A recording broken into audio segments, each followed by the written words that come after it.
کا دیدار خواب میں مل گیا نا، خدا کی قسم سمجھو دنیا قبر آخرت صبر گئی.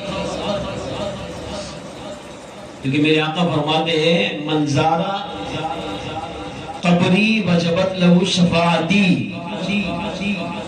اور ایک حدیث میں فرمایا من رآنی فقد رأى الحق،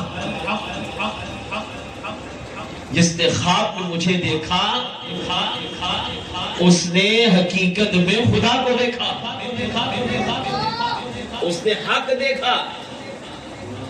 فرمایا اس لیے کہ شیطان میری شکل میں خواب میں آ ہی نہیں سکتا. اور جس نے میرے روزے کو دیکھا فرمایا مجھ پر اس امتی، اس دیکھنے والے کی شفاعت لازم ہے. یہ طلب ہمارے اندر بھی ہونی چاہیے.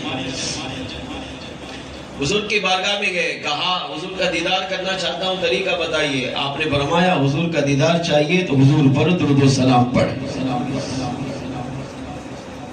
کہتے گھر آیا، رات سویا، سر کی آنکھ بند ہوئی، دل کی آنکھ کھلی. آقا علیہ السلام کا دیدار نصیب ہوا. لیکن کیسے دیکھا میں نے حضور کو؟ آقا دور تھے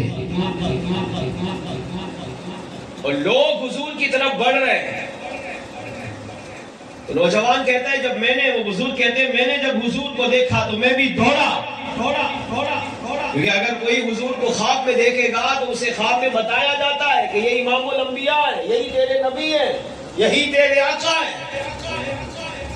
اب وہ تو پہلے ہی تڑپ رہا تھا، پہلے ہی ترس رہا تھا. اس کی زندگی کی تمنا حسرت تھی یہ کہ کبھی تو ایسی رات آئے کہ جس رات میں میرے آقا مجھے دیدار عطا فرمائے. اب آج زندگی میں پہلی مرتبہ حضور کو دیکھا تو کہتے میں حضور کی طرف دوڑا. اور کمال یہ تھا جتنا میں حضور کے قریب ہوتا میرے آقا اتنا دور ہو جاتے. کوئی کھڑا ہو اور آپ اس کی طرف دوڑیں گے تو آپ اس کے قریب ہوں گے، وہ آپ کے قریب ہوگا، آپ دوڑ کر جلدی پہنچیں گے. مگر وہ نوجوان کہتا ہے میں جتنا حضور کی طرف دوڑتا حضور اتنا دور ہو جاتے. یہاں تک کہ میں خواب میں دوڑتے دوڑتے تھک گیا. جتنا قریب ہوا آقا اتنا دور ہو گئے، میں حضور کے قریب پہنچ نہیں سکا. تو میں نے آقا علیہ السلام کو خواب میں پکارا، عرض کیا یا رسول اللہ رکیے، مجھ پر توجہ کیجئے، میں بھی آپ کا امتی ہوں، میں بھی آپ کا غلام ہوں. تو کہتا ہے میں نے حضور کو پکارا تو حضور رک گئے. اب میں بھی رکا، سرکار بھی ٹھہر گئے.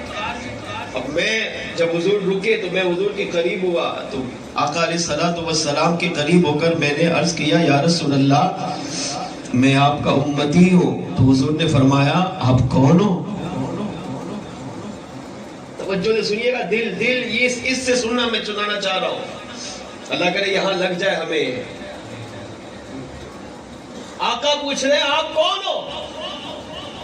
حالانکہ پورا دین اسلام کا نچوڑ یہ ہے کہ آقا علیہ السلام ساری کائنات کو اس طرح جانتے ہیں جس طرح ہاتھ کی ہتھیلی کو جانتے ہیں. آپ کے ہاتھ کی ہتھیلی کے سامنے ہو، کوئی چیز ہو آپ سے پوشیدہ نہیں ہو سکتی. میرے آقا علیہ السلام 18,000 جہانوں کی 18,000 مخلوقات کو ہاتھ کی ہتھیلی کی طرح دیکھ رہے ہیں. مگر حضور کا یہ کہنا آپ کون ہو؟ میں تو آپ کو نہیں جانتا. یہ لگنے دل پہ لگنے والی بات ہے یہ کہ وہ آقا جو زمین کے تہ کے اندر بھی رہنے والی مخلوق کو جانتے ہیں مگر زمین کے اوپر چلنے والے امتی سے کہہ رہے ہیں میں آپ کو نہیں جانتا، میں آپ کو نہیں پہچانتا. وہ کہتے ہیں میں تڑپ گیا، میں گر پڑا، حضور کے قدموں میں رو پڑا. یا رسول اللہ آپ تو ساری کائنات کو جانتے ہیں مگر آپ مجھے کہہ رہے ہیں میں تمہیں نہیں جانتا. ارشاد فرمایا ہاں میں تمہیں نہیں جانتا. کیوں؟ اس لیے کہ تو مجھ پر درود نہیں پڑھتا، تو مجھے یاد نہیں کرتا.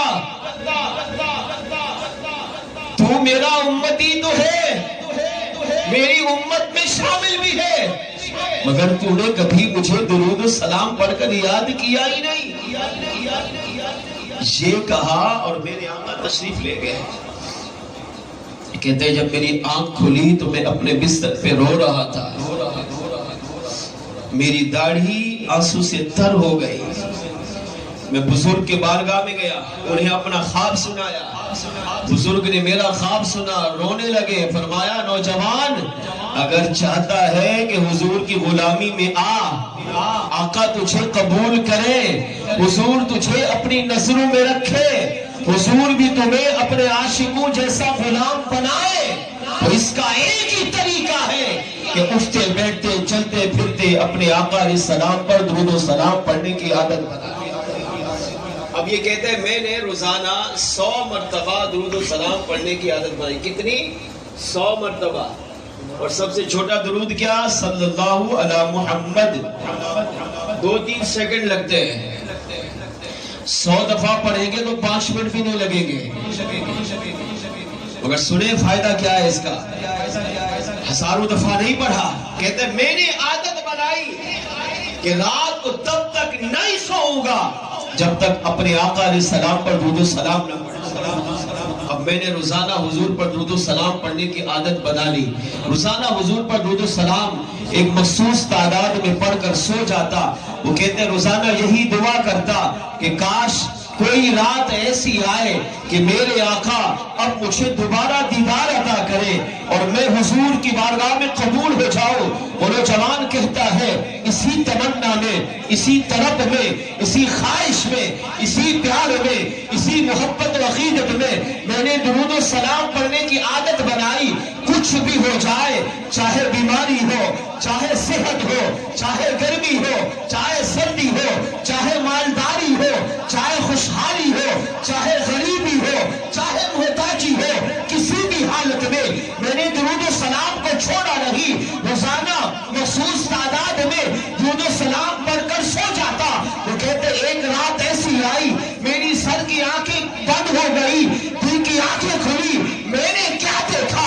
میرے آقا, وہی آقا جن پر میں صلاۃ و سلام کرتا تھا, جن سے محبت کرتا تھا, جن سے پیار کرتا تھا, جن سے عقیدت رکھتا تھا, وہی آقا مجھے مبارک دینے کے لیے میرے گھر میں تشریف لائے.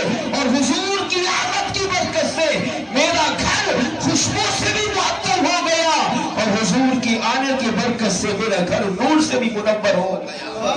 وہ کہتے ہیں جب حضور میرے گھر آئے, میرے آقا علیہ السلام کی آمد کی برکت سے میرا گھر جگمگ ہو گیا, روشن ہو گیا. میں حضور کے قدموں میں گرا. اب قریب تھا کہ میں حضور کی بارگاہ میں کچھ عرض کروں. میرے آقا علیہ السلام نے میری زبان پر فریاد لانے سے پہلے ہی فرمایا میرے امتی تو روزانہ میری ذات پر کیونکہ مخصوص تعداد میں درود و سلام پڑھتا ہے, اس کی برکت سے اب ہم تجھے جانتے بھی ہیں, تجھے پہچانتے بھی ہیں, اور تجھے مبارک دینے آئے ہیں کہ قیامت کے دن تیری شفاعت کر کے تجھے جنت میں بھی داخل فرمائے. اس روایت سے پتہ کیا چلا, اس حکایت سے عقیدہ یہ ملا کہ اگر امتی حضور کی ذات پر درود و سلام پڑھنے کی عادت بنا لے, اپنے آقا علیہ السلام کا ذکر کرے, حضور کو یاد کرے, اگرچہ تھوڑے وقت کے لیے کرے, اگر امتی اپنے آقا کو یاد کرے گا تو میرے آقا اسے بھی اس طرح دیکھیں گے جیسے ہاتھ کی ہتھیلی کو دیکھ رہے ہوتے ہیں. حضور اسے بھی اپنے عاشقوں میں قبول کر لیں گے. میرے آقا اسے جانتے بھی ہیں, پہچانتے بھی ہیں, اور کرم فرمائے تو اس کی شفاعت فرما کر اسے جنت میں بھی داخل فرمائے.